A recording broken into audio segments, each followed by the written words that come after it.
Welcome back to KyeStudio's new microbit smart home products channel. Today, we'll be exploring Project 3.45 Temperature Sensing Fan. Let's open the downloaded tutorial file as before to find the course code. Next, open the browser and search for the microbit web page.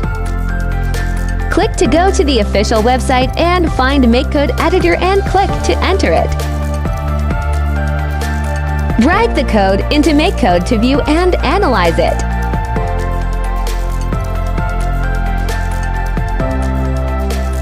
Connect to the development board via USB. Upload the code. When temperature exceeds 28 degrees Celsius, the Smart House Fan activates automatically.